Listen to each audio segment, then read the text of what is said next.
Conselho de CEO, com Carlos Sambrana. Olá, sejam bem-vindas e bem-vindos ao Conselho de CEO, o programa que está trazendo as principais lideranças empresariais do Brasil para falar sobre empreendedorismo, gestão, carreira, liderança e, claro, escutar os seus conselhos. Mas antes disso, fiquem ligados. Se você ainda não baixou o Panflix, baixe já na sua loja de aplicativos. E o nosso convidado de hoje tem uma história sensacional de empreendedorismo. Trata-se de Guilherme Benchimol, CEO e fundador do grupo XP Inc. Nos últimos anos, uma leva de novos empreendedores surgiu criando empresas que mudaram mercados e reinventaram a forma de fazer negócios. E um dos principais expoentes desse movimento é o carioca Guilherme Benchimol. Em 2001, ele fundou a XP Investimentos em uma pequena sala na cidade de Porto Alegre. Com poucos recursos, dava aulas de como investir na bolsa e vendia os cursos de porta em porta. Passados quase 20 anos, a XP Incorporated é uma das maiores empresas do Brasil. Com capital aberto na Nasdaq, em Nova York, ela estreou no ano passado valendo mais de 19 bilhões de dólares e hoje vale mais de 25 bilhões. Hoje a XP conta com 2,3 milhões de clientes, 460 bilhões de reais sob custódia e se prepara para lançar o Banco XP e uma nova sede no interior de São Paulo. Aos 44 anos de idade, formado em Economia pela Universidade Federal do Rio de Janeiro, Benchimol é também um garoto propaganda da empresa que costuma usar o bordão "Acredite no impossível". Praticante de ultramaratonas e fã de Ayrton Senna, o empresário costuma traçar paralelos entre negócios e o esporte, e a competição é um deles. Não à toa, foi eleito em 2018 como uma das 50 pessoas mais influentes do mundo pela agência de notícias Bloomberg. E a gente já está aqui com o Guilherme Benchimol. Guilherme, prazer recebê-lo no Conselho de CEO. Prazer é todo meu, Carlos. E depois dessas imagens todas, eu fiquei até com saudade de correr minhas ultramaratonas. Já faz tempo que você não corre? Já faz um tempinho, já faz uns 7, 8 meses, mais ou menos, que eu não corro nada. Mas quando acabar essa pandemia, você volta. Vou voltar, sim, sem dúvida. Estou treinando, pelo menos. Ah, isso é bom. Agora, Guilherme, falando de empreendedorismo, quem olha hoje a XP valendo mais de 25 bilhões de dólares na Nasdaq, a gente às vezes até se espanta, falando, nossa, essa empresa vale 25 bilhões de dólares. Como é que ele conseguiu criar uma companhia assim a partir do zero? Tem o lado bonito, que é esse da empresa hoje valendo tudo isso. Mas eu queria que você me falasse um pouco do outro lado, que ninguém vê. Ao longo dessa jornada, quantas vezes você imaginou que a XP poderia quebrar?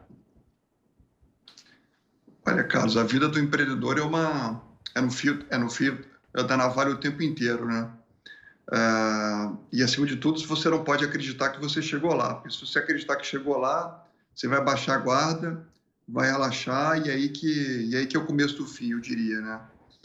Mas sobre quebrar, foi muito no comecinho, né? Depois que a empresa foi ganhando consistência e ganhando corpo, a gente foi garantindo a trajetória dela com consistência e esse pensamento acabou não voltando no tempo.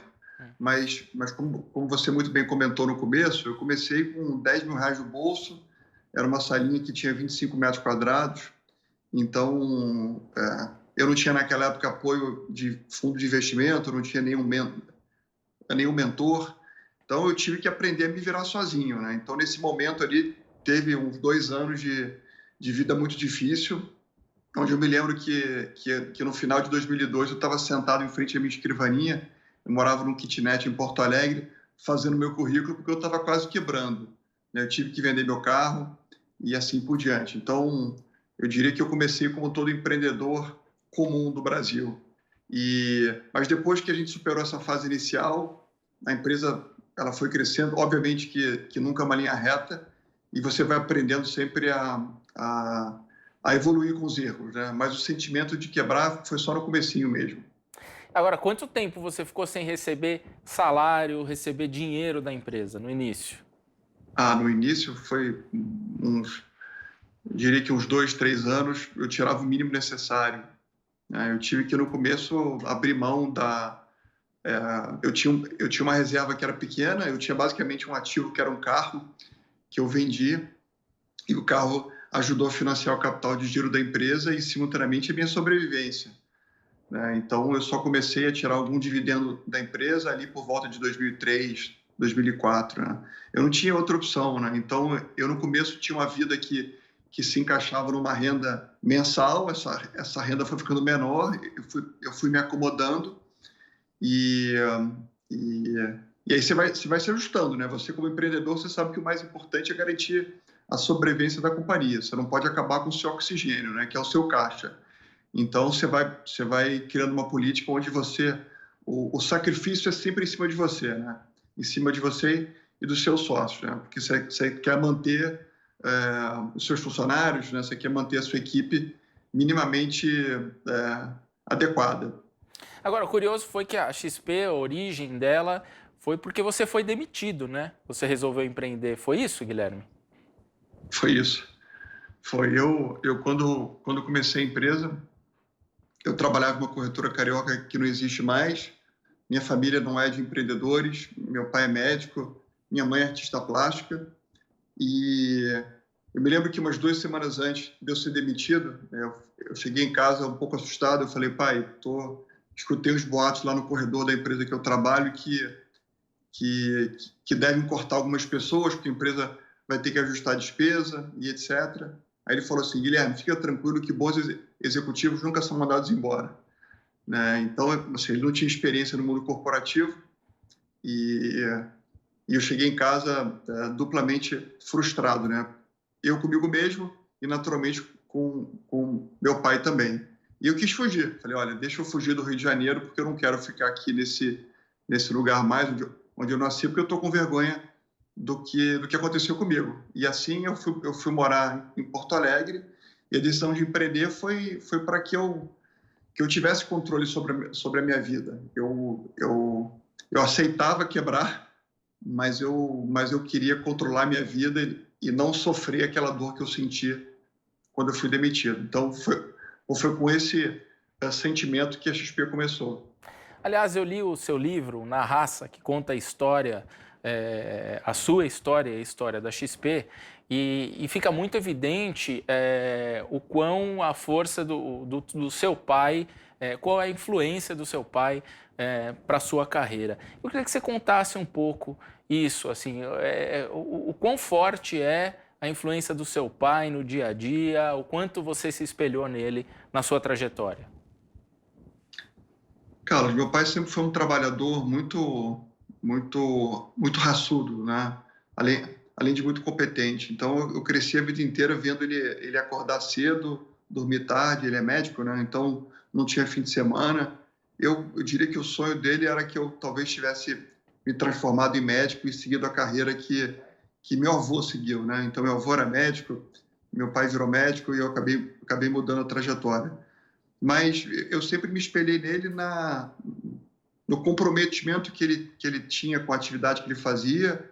Ele sempre me ensinou que a vida não seria fácil, que a vida seria dura e que era importante eu ter muito foco no longo prazo, ser muito obstinado, ser muito humilde sempre, que a vida era assim, né? Que a vida não era quem batia mais, era sempre quem conseguia aguentar, apanhar, né? Levantar, sacudir a poeira e seguir indo em frente. Então, esses ensinamentos ele me trouxe e sem dúvida nenhuma, esse traço cultural ajudou a formar a XP.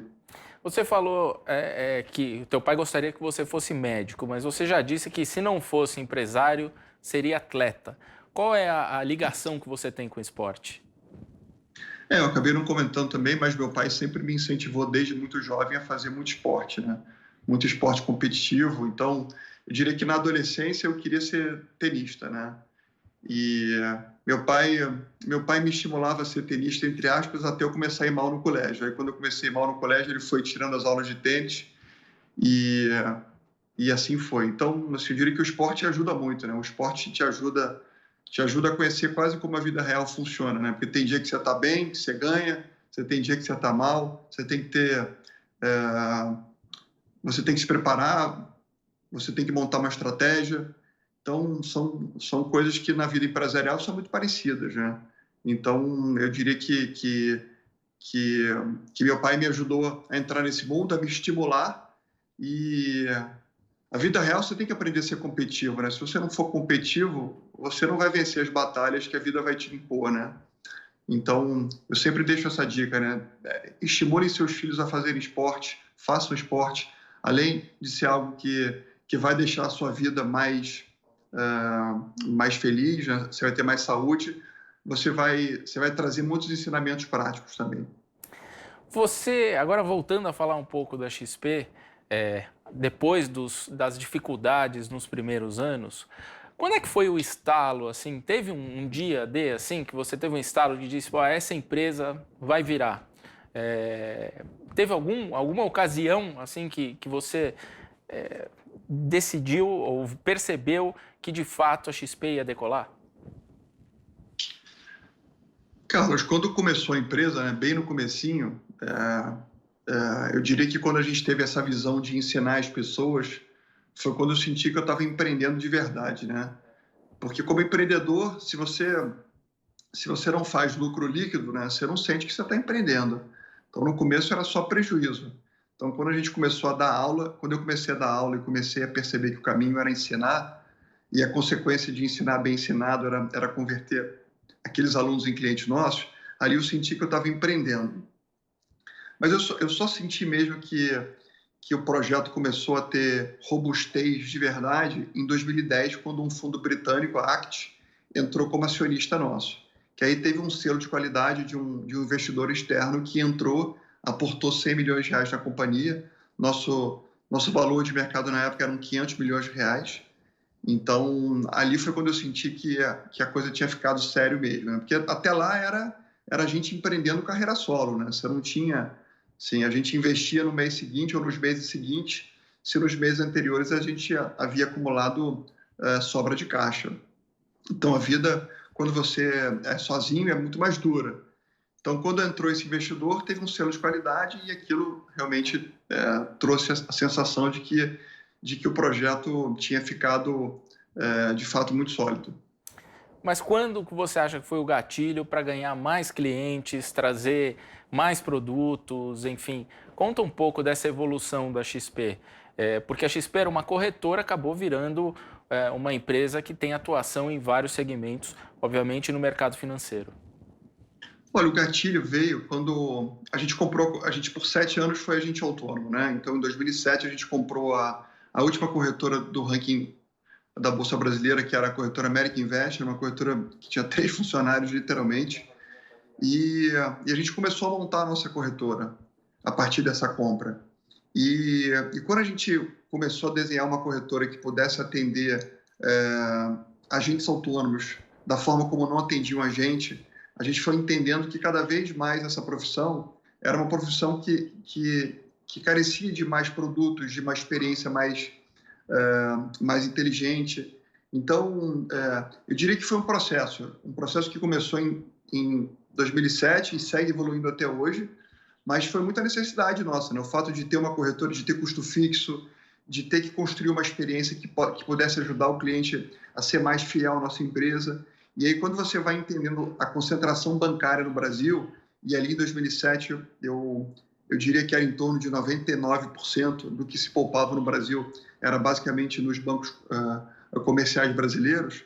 Quando você vai tendo esse entendimento e você tem um chassi, que é a corretora de valores, que te permite cada vez mais avançar naquela direção, você vai linkando os pontos, né? Então, eu diria que não teve uma grande data. Teve o fato, sim, de ter a corretora e de ter uma visão macro que pudesse cada vez mais ajudar o cliente a investir melhor e cada vez mais ajudar o agente autônomo a ser mais bem-sucedido. Aí foi uma construção na sequência. Agora, a entrada também, você teve uma entrada de um sócio relevante que foi o Itaú. Isso trouxe uma chancela também para a empresa, não trouxe, Guilherme? Sem dúvida, sem dúvida. Eu diria que, assim, hoje em dia, ainda tem uma concentração bancária muito grande no Brasil e tem uma dificuldade dos investidores como um todo de confiarem numa empresa independente, de confiarem numa corretora de valores. A vida inteira se acreditou que corretora de valores era uma casa de risco, né, onde você ia comprar e vender ações. Então, a gente, quando fez a operação com o Itaú, a gente teve esse intuito, né? Esse intuito de mostrar credibilidade, ao invés de abrirmos capital na Bolsa Brasileira, que era o que a gente ia fazer naquele momento, a gente entendeu que era mais inteligente ter o Itaú como acionista, porque vinha com um selo de qualidade, né? Então, foi isso que a gente fez lá 4 anos atrás. Então, ajudou a gente, sem dúvida nenhuma, a ganhar mais robustez e a trazer mais confiança do investidor como um todo. Uma coisa que eu gostaria de saber é que a XP sempre foi muito crítica aos bancos, né? ao sistema, enfim, a concentração dos investimentos nos grandes bancos. E a XP está pronta, já recebeu autorização, inclusive, para operar como banco também, que é o Banco XP. Não tem um conflito aí de discurso, Guilherme? Olha, eu acho que não, né?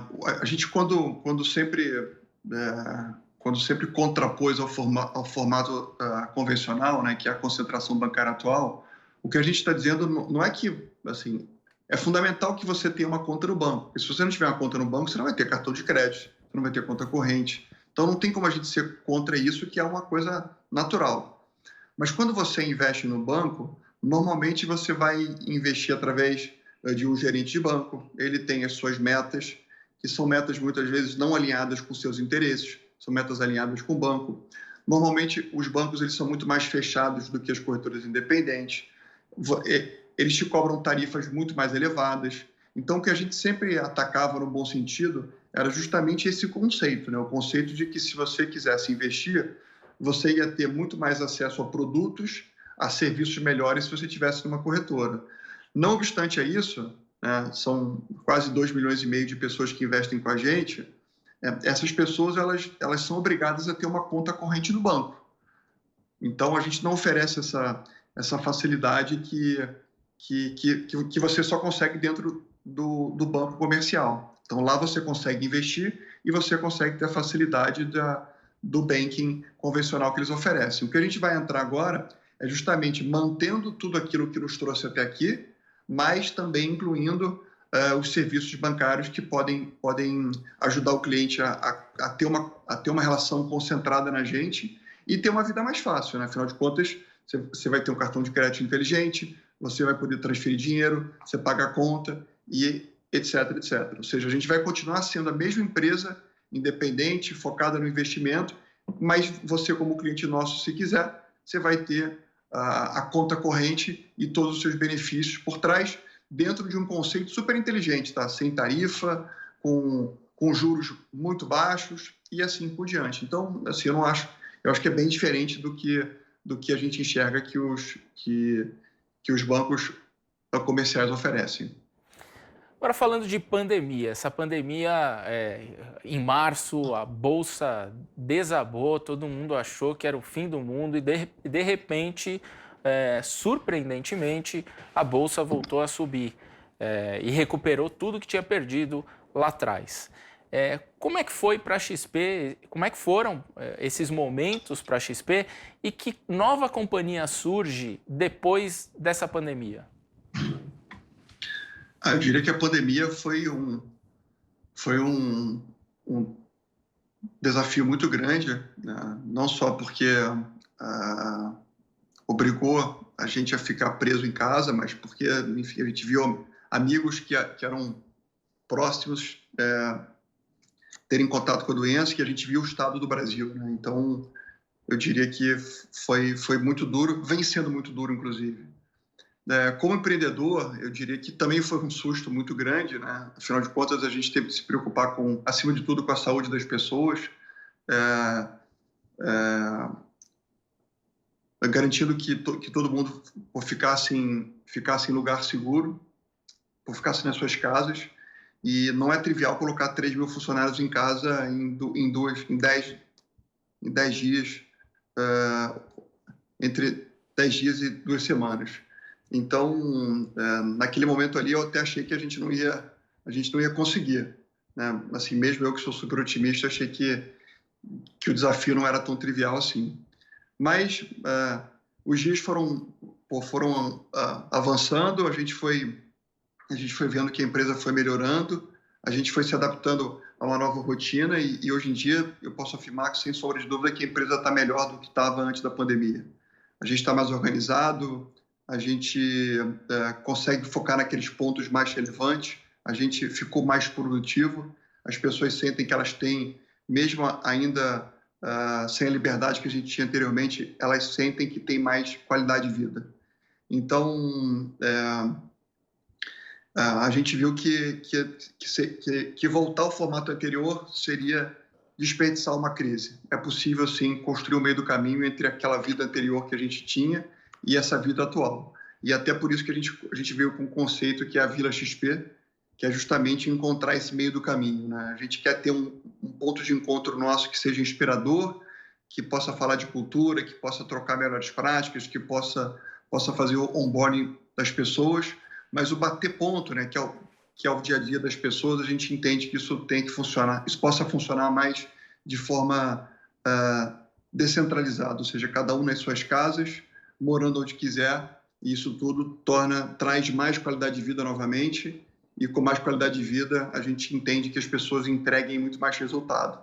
Então, esse é o futuro que a gente enxerga. Aliás, explica para quem está escutando a gente, assistindo ao programa, o que é a Vila XP? A Vila XP é um projeto de vocês para construir uma sede no interior de São Paulo, né? Como é que seria esse projeto? Quando que vai ficar pronto? Enfim, conta um pouco para a gente os detalhes da Vila XP. A Vila XP é uma sede nova, né? A nossa sede até então era na Faria Lima, em São Paulo. A gente tem 10 andares, são 25 mil metros quadrados. E o que a gente vai fazer é trocar essa sede de lugar. A gente vai continuar tendo um espaço importante em São Paulo, que é muito mais uma base comercial e um ponto de encontro, mas a matriz da empresa ela vai ser em São Roque. E vai ser uma sede onde as pessoas não vão ser obrigadas a ir como anteriormente. Né, como eu comentei, é um ponto de encontro onde as pessoas vão um dia na semana, vão um dia a cada 15 dias. E o que vai ser feito lá são temas que a gente entende que é importante ser feito fisicamente, né? Que é, de novo, troca de melhores práticas, lançar projetos, falar de cultura, se aproximar das pessoas. Mas essa sede não vai ser uma sede que vai ter aquela mesa tradicional que você senta e você trabalha, né? Uma sede inspiradora, integrada com a natureza, com muita quadra de esporte, com muitos ambientes onde fica agradável você ir até lá. Então, nesse formato é o que a gente entende ou seja, a gente vai construir uma nova forma de trabalhar, né? Não é aquela forma fria e dura que acontece quando você trabalha em uma empresa que existe na capital, né? É um formato onde as pessoas se sentem mais esperadas e com muito mais liberdade. Então, esse é o conceito que a gente vai trazer a partir de agora. E já tem data para começar a construção? A construção começa daqui a uns 2 meses e são várias fases, né? A gente acredita que a fase 1 ela vai estar pronta no final do ano que vem. Né? Fase 1 já pode começar a ir lá na Já pode começar a frequentar, exatamente. Né? Mas foi rápida essa decisão? Foi acelerada pela pandemia ou vocês já tinham a ideia de fazer isso? Não, a gente fez agora. Na verdade, a pandemia que nos trouxe essa oportunidade, Carlos. Então, o fato de... A gente logo quando estava no meio da epidemia, a gente começou a discutir como é que a gente ia voltar. E aí veio à tona que a questão não era se você ia voltar, não fazia sentido mais voltar ao formato anterior. E aí que veio toda essa visão de construir uma sede diferente, e deixar, de fato, as pessoas com mais liberdade, né? As pessoas esquecem, né? Mas eu diria que a maior parte das pessoas que trabalham em empresas em São Paulo tem vida muito dura, né? É comum que você gaste 2 horas no trânsito, é comum que você só veja o seu filho no fim de semana, é comum que você não cuide da sua saúde como deveria, que você não faça esporte. Então, quando você enxerga essa nova governança corporativa e você mostra às pessoas que elas vão ter vidas melhores e que a gente vai continuar tendo a coisa boa que era o que tinha no passado, né? Isso traz uma qualidade de vida muito grande e traz uma entrega de resultado muito importante para o cliente, né? Que é quem mais importa no final. Então, a sede ela começa a ser construída agora, são várias fases, né, como eu comentei anteriormente, e a fase 1 termina no final do ano que vem, onde a gente começa a testar a vila e começa a formar as novas fases na sequência. Falando de cliente, que você acabou de mencionar, a XP tem mais de 2 milhões de clientes hoje e vinha num ritmo de captação mensal muito forte.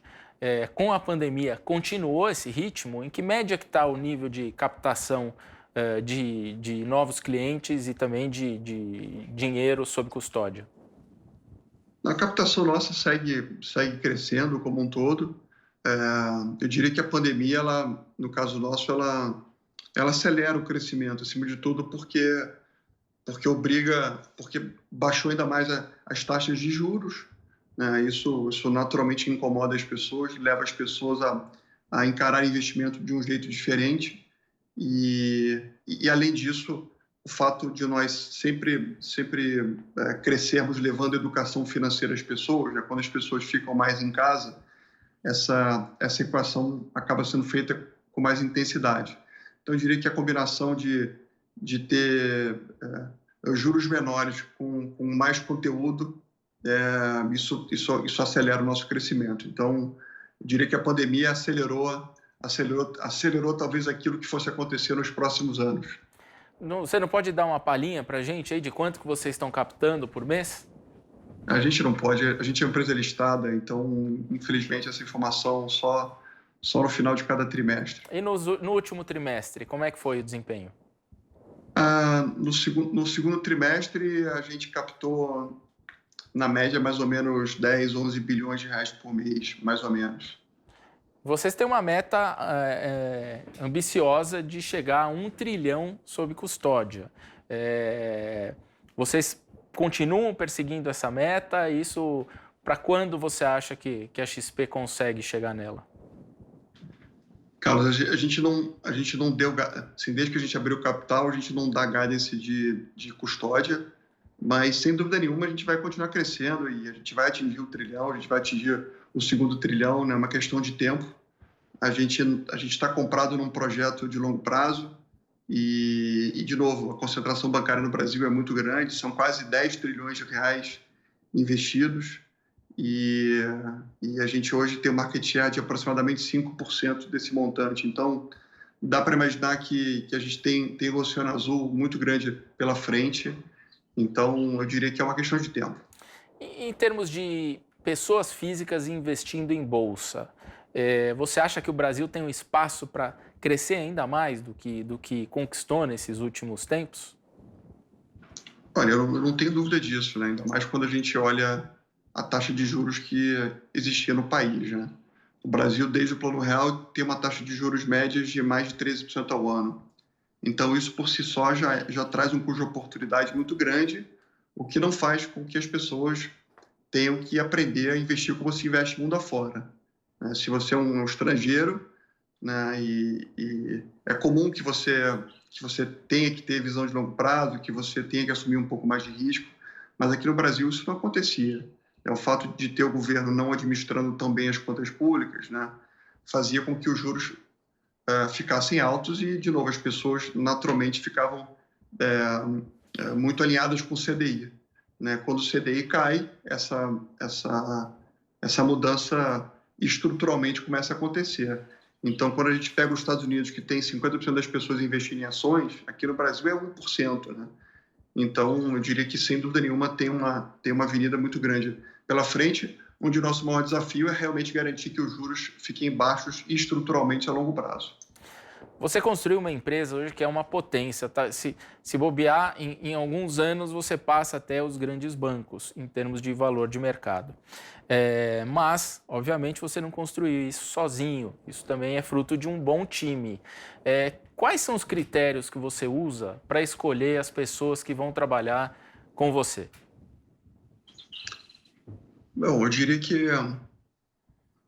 acima de tudo, são pessoas que estão compradas na missão da empresa a longo prazo e e são pessoas que têm um histórico de entregar resultado e, acima de tudo, alinhamento cultural. São essas coisas que fazem com que realmente a gente consiga ser uma engrenagem e as pessoas possam se complementar e a gente conseguir junto chegar a algum lugar. Assim, eu concordo com você, você não faz nada sozinho, e se eu tivesse que escolher uma coisa que fez a empresa chegar até aqui, foi ter montado uma partnership, né? Que foi quando eu aprendi a dividir meu sonho com pessoas que eu sempre digo que são melhores do que eu, e quando a pessoa se alinha comigo e ela vira minha sócia a longo prazo, é porque ela tem essas características e quando ela se sente dona da empresa de fato, diria que o comprometimento aumenta de forma bastante expressiva. Quem é um empresário que você admira? Existe algum empresário que você se espelhou ao longo da tua jornada? Olha, eu diria que no Brasil, assim, o Lehman é talvez a minha grande inspiração. Jorge Paulo Lehmann, né? É o Jorge Paulo Lehmann, eu aprendi a admirá-lo, aprendi a conhecê-lo um pouco mais de perto. E eu diria que por tudo que ele fez, não só no Brasil, mas fora do Brasil, ele certamente é o maior empreendedor que o Brasil já teve. E sem dúvida nenhuma, as empresas que ele construiu ocuparam um espaço importante mundialmente, né? Então, se eu tivesse que escolher alguém, escolheria ele. A gente está caminhando para o final, Guilherme, do programa e, como diz o nome do programa, Conselho de CEO, a gente quer escutar o seu conselho, principalmente para aquele empresário que está enxergando oportunidades e também para aquele que está passando por dificuldades. O que você diria para eles? Olha, eu diria que o Conselho de CEO controle muito bem o seu custo fixo, é ele que vai te matar. Aliás, ele que pode te matar em algum momento. É fundamental que você possa cuidar bem da cultura da sua empresa. Eu diria que é isso que a longo prazo faz a diferença. Se você começar a contratar pessoas que gerem resultado no curto prazo, mas que não comungam desses valores, em algum momento você vai começar a criar muitas confusões internas e no final não vai dar certo. E, acima de tudo, se mantenha humilde e bastante flexível. Assim, é importante que você tenha uma postura de capim, né? E nunca de bambu. O capim é aquele vegetal que se adapta com muita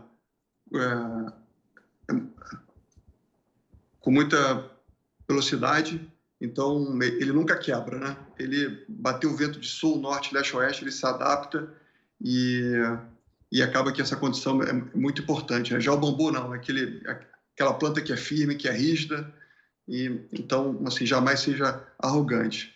Então, eu diria que esses são os conselhos que eu deixaria a todos vocês. Maravilha. Guilherme, muito obrigado pela sua presença hoje no Conselho de CEO. Acho que foi uma aula para todo mundo que está escutando ou assistindo esse programa. Obrigado, Carlos. A gente se vê em breve. Nos vemos. E o Conselho de CEO dessa semana fica por aqui. Lembrando que todo o papo com o Guilherme Benchimol fica disponível gratuitamente no aplicativo Panflix. Então, se você ainda não baixou, corre lá na sua loja de aplicativos e faça já o download. Na semana que vem, estaremos de volta com mais um grande entrevistado aqui no Conselho de CEO. Te espero aqui. Até mais.